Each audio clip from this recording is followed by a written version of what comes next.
안녕하세요. 유해는 논리 수학의 유현우 박사입니다. 그동안 저희 창의 논리 수학을 통해 많은 학생들이 쉽고 빠르게 수학의 틀을 세우고 경시 및 입시에서 탁월한 성적을 거둬왔습니다. 근본 싱가포르의 G스타디와 함께 영어로 배우는 논리 수학을 기획하고 오랫동안 준비해왔습니다. 해외에서 유학 중인 우리 아이들의 영어 환경을 고려함과 동시에 한국으로 귀국을 예정하거나 또 해외에서의 상급 학교로의 진학을 계획하는 모든 학생들을 위한 효과적인 컨텐츠를 기획하고 또 준비해 왔습니다. 해외 환경에 맞는 지속적인 컨텐츠를 연구하고 또 개발하고 그것을 통해 우리 아이들의 수학 능력을 키우는데 혼신의 힘을 다하도록 노력하겠습니다. 싱가포르 G스타디에서 영어로 된 창의 논리 수학을 만나보도록 하세요.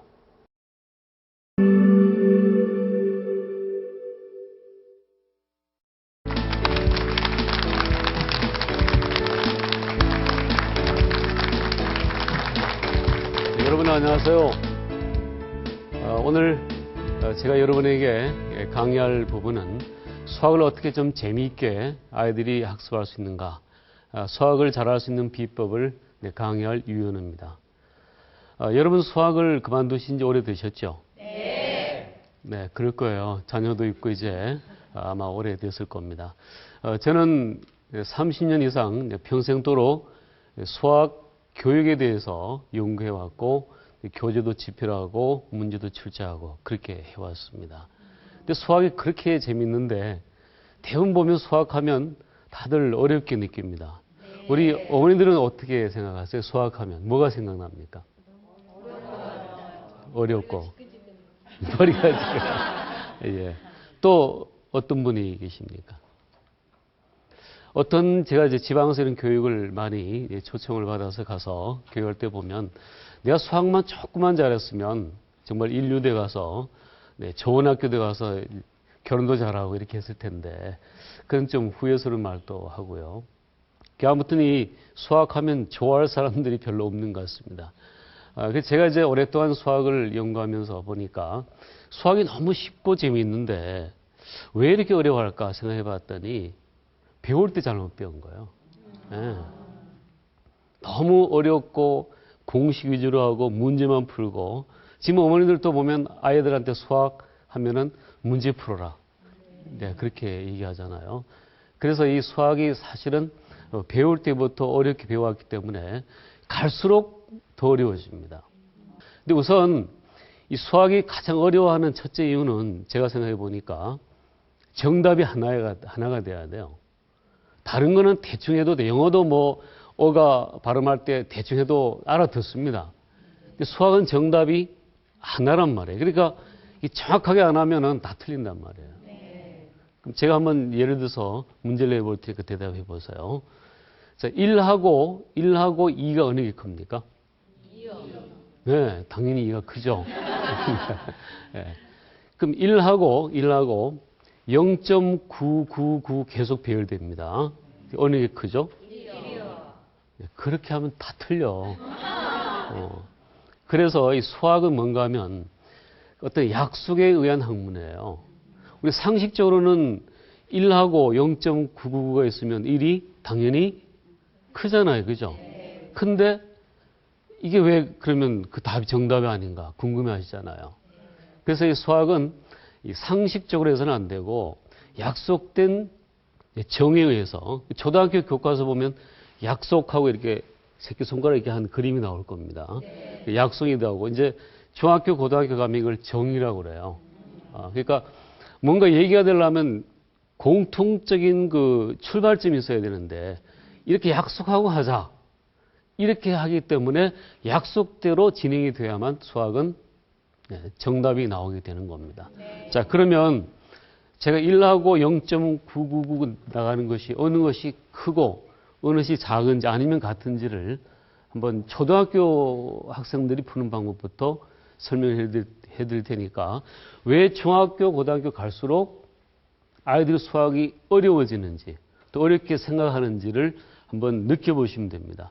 제가 이 풀이하는 것을 와, 이거 어려워서 못하겠다. 이렇게 생각할 필요는 없고요.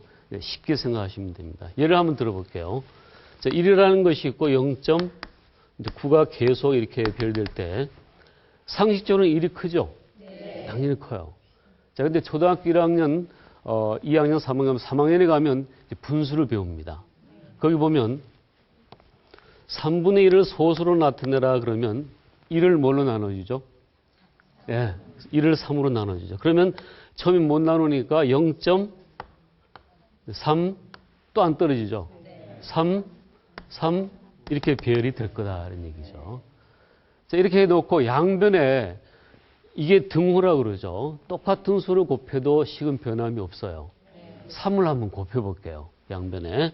자, 3을 곱하면 이렇게 되고 여기도 3을 곱하면은 자, 이쪽은 약분돼서 얼마가 되죠?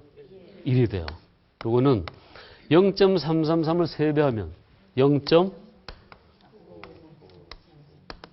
이렇게 보니까 어때요? 두 수가 예, 같네요가 아니라 같아요. 예, 이러다 보니까 상식적으로는 이게 큰데 이렇게 증명을 해보니까 수가 같단 말이에요. 그래서 같다고 해야 점수를 주는 겁니다. 이러니까 애들이 어려워하죠. 상식적으로 했는데 틀린단 말이에요. 예. 자, 초등학교 일이 쉬워요. 근데 중학교 올라가면 이렇게 풀면 될 거를 어떻게 푸는가 하면 자, 이 값을 우리가 x라고 두자. 그래가지고 0.99 이렇게 둡니다. 이제 고상하게 나와. 이제 뭐 x라는 문자도 나오고 이렇게 해가지고 요거처럼 양변에 똑같은 수를 곱해보자. 그래서 10을 곱하자 이렇게 나옵니다. 그래서 10을 곱하면 이제 곱셈은 생략하는 걸 알고 계시죠? 네. 그래서 10x다라고 두고 0.999에서 10 대하면 뭐가 되죠? 9. 네, 소점이 한 자리가 물론 나잖아요. 10배를 하니까. 자, 이렇게 두고 이제 밑의 식에서 위의 식을 빼는 것이 좀 쉽습니다. 그래서 10x에서 x 10개에서 1개 빼면 몇 개 남죠? 네, 9x. 9x는 9.9999 소점 아래가 0.999니까 밑에서 위에 거 빼면 뭐만 남아? 네, 9가 남죠. 그래서 9가 된다. 그래 놓고 이제 아까 양변 같은 수를 곱했지만 이 양변을 9로 나누면 돼. 잘하시네. 수학 잘하신 것 같아. 네. 그래서 9로 나누면 x는 1이다. 그럼 요 x라는 건 요거잖아. 그죠? 여기에 뭐란 얘기요? 1이다. 같다는 얘기예요. 그러니까 중학교 가면은 이제 x라는 걸 두고 이렇게 1차 방정식으로 풀어나갑니다. 뭐 그렇게 어렵지는 않죠. 근데 요걸 이제 고등학교에 가면은 이제 난리가 나. 그래서 애들이 어려워하는데 요 0.99라는 것은 0.9 이제 더하기 0.09 더하기 0.009 더하기 이렇게 될 거 아니에요. 이걸 왜 또 덧셈으로 불렸는지 나도 모르겠어. 하여튼 이래 놓고 여기에 얼마만큼 늘어나는가? 몇 배만큼 늘어나죠? 0.1배. 예. 또 요거 0.1배 하면은 0.9이 나오겠죠. 그래서 요거를 이제 말이 많아져. 이걸 공비라고 그러자. 무장공비가 아니에요. 공비라고 그러자. 그래서 R, 레이션의 앞에 머리 끝자 서서 공비라고 하자. 이래 놓고 이러한 수 공비가 0.1이고 요거를 첫째 항이라고 하자. 그래서 A1 이렇게 또 문자가 나옵니다. 아직 안 풀었어요. 제가 지금 풀기 위한 전초전입니다. 이게. 해놓고 이렇게 B가 있던 수열을 해서 등비수열이라고 하자. 등비수열은 일단 일반항을 구해야 된다. 그래서 A는 0.5에 이거 곱하면 이거 되죠. 그죠? 또 0.5에 이거하고 이거 다 곱하면 이거 됩니다. 그래서 첫째 A1에서 공비, 그리고 R을 했죠. 그래서 세 번째 것은 공비를 두 번 곱해서 나온 거니까 여기다가 N-1을 하자. 이렇게 일반항을 공부를 합니다. 이 같은 경우는 이제 일반항 A에는 첫째 항 0.9고 공비가 0.1이었잖아요. 그래서 0.1에 N-1 일반항을 구해 나갑니다. 아직도 답이 나오려면 멀었어. 이렇게 자꾸 문자가 잘 나오고 공비든 일반항이든 이런 수학적 용어가 나옵니다. 그래가지고 이제 이렇게 한 다음에 더하기를 구해야 돼요. 더하기. 덧셈은 합이라고 해가지고 합. 시그마라는 게 또 나와. 기호가. 이렇게 나와가지고 자, K가 이래서 계속 변하잖아요. 그래서 여기서 N까지 한다 그러면 여기는 일반항을 쓰자 그래가지고 이걸 씁니다. 0.9 곱하기 0.1 N-L 이거를 쓴다고 가정을 해봐요. 그리고 이거는 이제 K가 되기 때문에 K-를 쓰게 되는 겁니다. 자, 근데 이게 N까지만 아니라 계속 나왔잖아요. 무한대로 나가니까 앞에다가 리미트 N이 무한대로 간다. 이런 것도 써. 벌써 골 아프죠? 이러니 아이들이 이렇게 풀면 되는 거를 또 이렇게까지 풀어도 좋은데 답도 안 나왔어 아직. 이렇게 뭐 일반항, 공비, 시그마, 리미트 난리를 지겨놓고 또 공식 외워 해가지고 이 합은 S는 sum 해서 앞 글자를 딱 이게 합이란 뜻이죠. 그래서 S를 해가지고 이것이 무한대로 갈 때 계속 더해 나갈 때는 공식 외워. 그래가지고 1-R분의 첫 장 이렇게 외워. 제가 중간권 생략하겠습니다. 여기 보니까 칠판이 모자라. 그래서 이렇게 공식을 외워라. 그래가지고 이제 합은 1-R. R은 우리가 얼마였죠? 위에 보니까 0.1이었죠. 분의 A 첫 장은 0.9였죠. 그래서 1에서 0.1을 빼면 0.9고 분자도 0.9니까 약분하면 와 이게 지금 아이고 소리 나오죠. 바로 그럴 거예요. 예. 이러니 그 아이들이 수학이 학년에 올라가면 올라갈수록 어렵다는 느낌을 받게 되는 거예요. 또 학교도 이렇게 가르치 교과서 나옵니다 이게. 그래서 수학은 이 논리적으로 우리가 풀어야 돼요. 논리적인 사고가 없으면 아이들 100명 놓고 풀으라면 전부 고등학생 1회 풀어. 그럼 1회 풀어가지고 수능 시험 30문제 100분 만에 푸는데 평균 3.4문제 풀어나가겠어요? 아니죠. 그래서 이런 것도 물론 배워놓고 이런 걸 더 정확하고 쉽게 풀기 위해서는 논리적인 사고를 자꾸만 키워나가야 된다는 겁니다. 고등학교 가서 너 이제 고등학생 돼서 공부 열심히 해. 성적 올려. 천만의 말씀이야. 이게 잘 안 됩니다. 아, 이건 맞다. 신기하잖아. 이게 아이들이 뭘 하나 풀어도 재미있다는 느낌을 자꾸 가져야 돼. 이것도 마찬가지예요. 이거 더하면 얼마예요? 8. 요거는 4. 4, 8이 32니까 3하고 2 더하면 5. 똑같잖아, 아까 거. 이게 더하기 빼기 다 됩니다. 덧셈 뺄셈 이게 막 3개, 4개 나오잖아요. 이 검사 나라는 어떻게 하려고 그래? 안 돼. 그래서 숫자만 더해가지고 조합하면 다 돼. 덧셈, 뺄셈, 뭐 나누셈, 곱셈 다 됩니다. 제가 이걸 여러분 틀리게 만들어가지고 알려주는 거예요. 네, 이렇게 해서 같은 덧셈도 또 곱셈도 이렇게 좀 재미있게 뭔가를 해주면 아이들 수학이 야, 참 신기하다. 재밌다. 이런 걸 좀 많이 느끼게 된다는 얘기입니다. 이제 아시죠? 그리고 이제 하나 또 알려드릴 거는 두 자리 곱셈 고셈 할 때 이런 경우들 올라가서 틀린 경우가 많아요. 98 곱하기 78을 뭐 이런 걸 하라 그러면 8, 9, 72 뭐 올라가고 이러다가 보면 이게 틀린단 말이에요. 뭐 96 이렇게 숫자가 큰 거 이렇게 되면은 6, 7이 42 쓰고 4 올라가고 7, 9, 63 아까 4하고 뭐 이러다 보면 이게 아마 우리 어른들은 더 틀릴 거예요. 이럴 때 이거 더 이상 나오는 건 별로 안 나옵니다. 시험에도. 그래서 이럴 때는 그냥 6, 7이 42를 쓰게 해요. 또 9, 8이 72 쓰게 합니다. 그럼 중간에 뭘 쓰는가 하면 곱하기 했잖아요. 지금 우리가. 이렇게 곱해서 밑에 써주면 돼. 그럼 6, 8이 48, 7, 9, 63. 이래가지고 쭉 그냥 더해 나가면 되는 거예요. 더하면 15, 요거 13, 8 이렇게 지금 바로 나오는 거예요. 여기 뭐 암산해가지고 올리고 할 이유가 하나도 없는 거예요. 그래서 이런 그 어려운 곱셈들도 물론 6, 7, 42하고 4 올라가고 이것도 물론 학교에서 하니까 알아놔야 되는데 자꾸 그것 때문에 실수에 틀린 아이들은 그렇게 하면 안 된다는 거죠. 이렇게 해서 전부 다 이게 바로바로 쓰고 이렇게 해주면 돼요. 방법 아시죠? 이런 걸 우리가 생각을 좀 많이 해야 됩니다. 그 다음에 이제 또 중요한 거는 이게 머리 좋은 아이들이 좀 문제가 뭔가 하면 자꾸 이게 머리로만 문제를 풀려고 그래. 근데 수학은 그거보다는 항상 써가면서 도형 같으면 그려가면서 문제를 확인해 줘야 됩니다. 사탕 3개를 먹는데 3일 걸려요. 6개를 먹는데 며칠 걸립니까? 잘 들어야 돼. 웃지 말고. 자, 수박 3개 먹는데 5일 걸립니다. 6개 먹는데 며칠 걸리죠? 10일. 예. 쉽잖아요. 그죠? 근데 그게 이제 머리가 좋은 사람이 그렇게 하다 틀린단 말이야.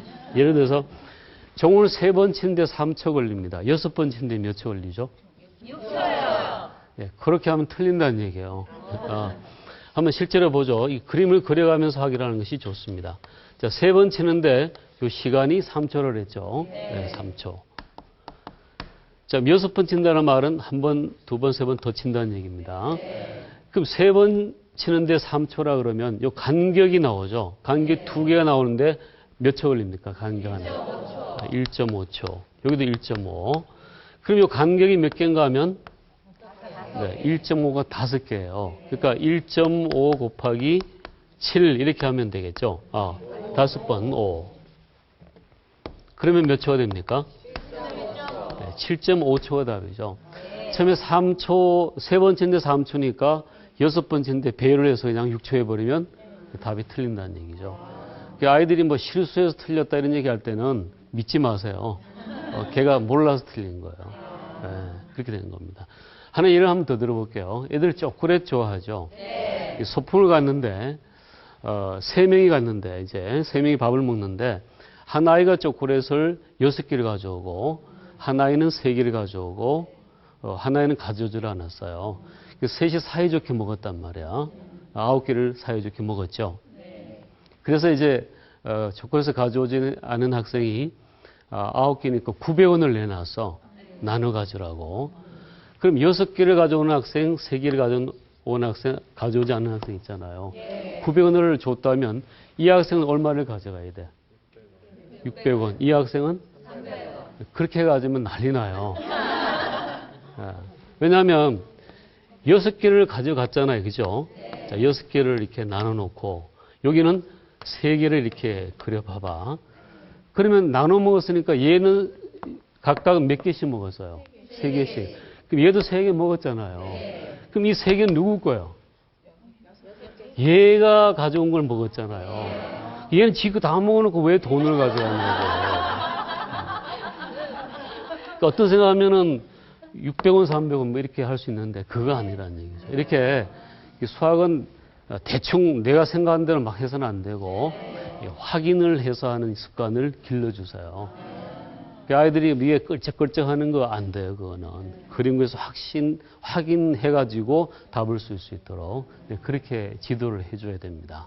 상당히 수학을 이렇게 보면 애들이 실수를 하고 점수가 안 나오는 학생들은 그냥 덤벙대서 그래. 항상 노트를 정리를 하는 습관을 길러들어 가세요. 특히 중학생들은 그런 경우가 많은데 PX 이렇게 써놔야 되는데 이걸 잘못 써가지고 P는 글자 뭐하고 비슷합니까? 9자하고 비슷하죠. 나중에 보면 9로 보고 계산을 해요. 또 Q는 더해. 이렇게 쓰잖아요. 그죠? 이렇게 쓰다 보니까 조금만 부드럽게 쓰면 또 9가 되는 거예요. 그래서 그런 경우들이 흔히 보니까 아이들이 이제 수학을 할 때는 항상 노트를 잘 정리하고 글씨도 좀 이쁘게 쓰도록 하세요. 어떤 0을 썼는데 아주 재밌는 게 있어요. 이 시험지 보면 0을 이렇게 써놨으니까 나중에 보니까 지가 6자로 봐 또 이게. 그래가지고 선생님들도 잘못 보면 6자로 보고 틀리게 할 수도 있어요. 이게 글자도 또박또박하고 글쓰기 하고 휴도 이렇게 쓰는 것이 대충 쓰다 보면 9가 돼 이게. 이런 것들을 좀 주의하시면 됩니다. 네. 자, 이제 이렇게 어떤 문제를 풀 때 항상 노트를 해가면서 푸는 것도 수학을 잘할 수 있는 방법이다라는 거죠. 그 다음 도형 문제를 아이들이 싫어합니다. 도형 나오면 뭐 넓이 공식 외워라 이렇게 많이 나오잖아요.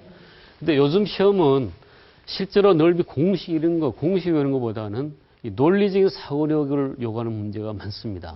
그래서 실제 문제에 보면 이런 것들이 있죠. 자, 삼각형이 이렇게 있는데, 자, 이 안에 원을 하나 이렇게 그려 놓습니다. 원을 그리고 또 안에 정삼각형을 이렇게 그려놔. 그러는데 이 밖에 있는 것의 넓이가 예를 들어서 32다. 그럼 요 안에 있는 정사각형의 넓이를 구하라. 이렇게 문제가 주어지면 고등학생의 넓이가 30이니까 길이를 구해서 풀려고 덤벼듭니다. 왜냐하면 공식을 적용해야 되기 때문에.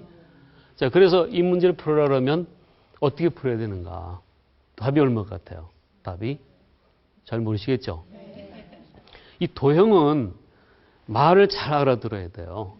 다음 삼각형에서 그러면 그 삼각형이 직각삼각형인지 정사각형인지 모르잖아요. 그럴 땐 자기가 제일 좋아하는 걸 그려주면 됩니다. 요거는 정삼각형이라는 얘기가 있기 때문에 그냥 해도 되는데 요 경우 요 색칠한 부분에 넓이 구하라 그러면 요 삼각형을 이렇게 180도 돌려봐봐. 자, 돌려보면은 눈으로 확인을 할 수가 있죠. 이렇게 되겠죠. 자, 이렇게 되면은 이 전체 정삼각형의 몇 분의 몇이에요? 4분의 1. 4등분한 것 중에 하나가 나타나잖아. 그럼 이거를 4개로 나눠주면 돼요. 그럼 얼마가 되죠? 네, 8이라는 넓이를 바로 구할 수가 있어요. 이게 대입 수능에도 이런 게 안 나올 것 같죠? 대입 수능에 이런 게 나옵니다. 자, 예를 한번 들어볼게요. 그죠? 초등학교 보면 직각삼각형 이렇게 돼 있고 자가 있고 요게 30도, 60도 이런 삼각형이 있을 거예요. 요거를 이렇게 쌓아 올라가면은 이렇게 직각삼각형이니까 계속 쌓는다면 30도가 계속 유지가 되겠죠. 쭉 쌓으면 몇 개까지 쌓을 수 있는가? 이게 대입 수능 문제입니다.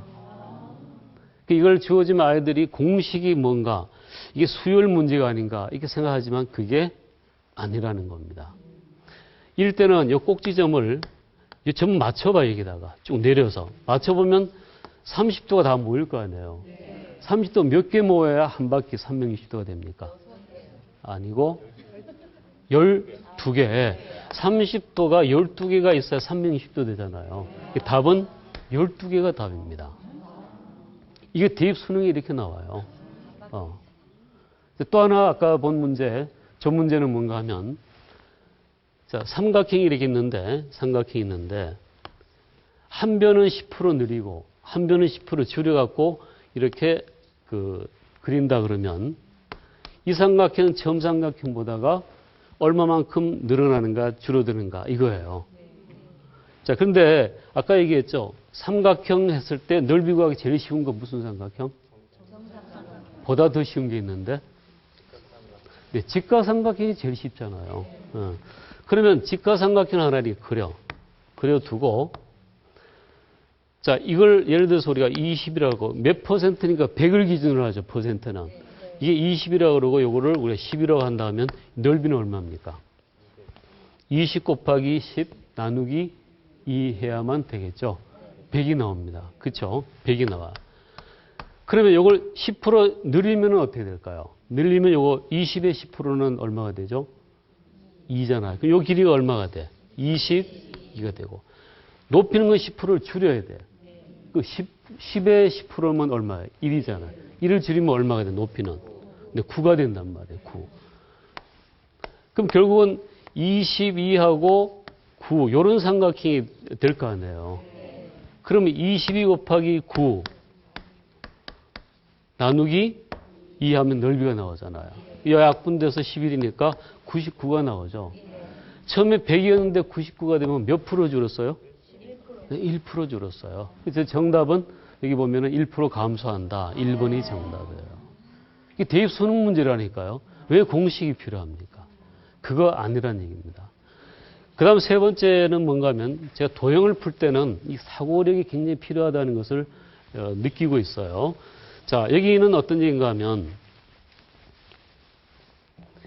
이 정삼각형이 있는데 저 문제는 이 안에 어떤 점이 하나 있다. 안에 점이 있는데 이 점과 변 사이의 거리, 이 거리, 이 거리, 이 거리.